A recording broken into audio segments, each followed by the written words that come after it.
بسم اللہ الرحمن الرحیم ایاک نعبد و ایاک نستعین۔ میں اس وقت یہ فارم 47 کے تحت جو ایک جیلی حکومت ہے فیڈرل، اور ساتھ ساتھ یہ اسلام آباد پولیس سے مخاطب ہوں کہ جس طریقے سے آپ نے ڈرامہ شروع کیا ہوا ہے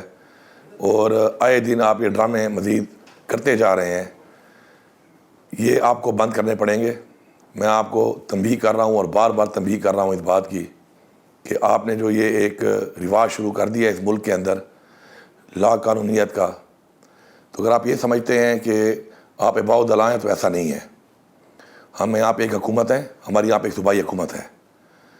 اور ہمارے اپنے بہت سے رائٹس ہیں، فنڈامنٹل رائٹس بھی ہیں یہاں پر، ایز اے گورنمنٹ بھی ہیں اور ایز اے پاکستانی بھی ہیں۔ ہمارے ایک منسٹر، ایک ایم پی اے، ہمارے ورکرز، ہمارے 1122 کے سرکاری اہلکار، ہمارے پولیس کے سرکاری اہلکار جن پہ آپ نے جیلی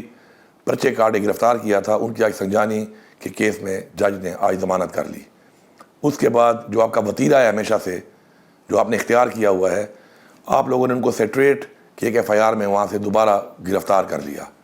اور پھر ان کو جیل لے جاتے ہوئے راستے میں SHO،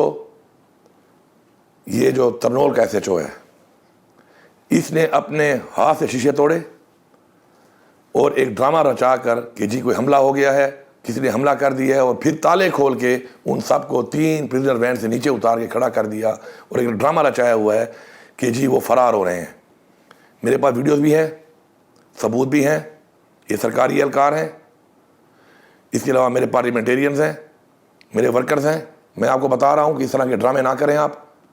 میں آپ کو وارننگ دے رہا ہوں اس بات پر۔ عزت سے اگر آپ نے ان کو گرفتار کیا ہے، غلط کیا ہے، تو پھر بھی وہ تو بات کی بات ہے، آپ ان کو جائیں خیریت سے پہنچائیں۔ کسی کو کچھ بھی ہوا، SHO ترنول تم ذمہ دار ہوگے، تمہارے اوپر جو بھی DPO ہے وہ ذمہ دار ہوگا، اس کے اوپر DIG اور پھر IG اور پھر انٹیریئر منسٹر، تم سب ذمہ دار ہوگے اس کے۔ میں آپ کو ایک وارننگ دے رہا ہوں۔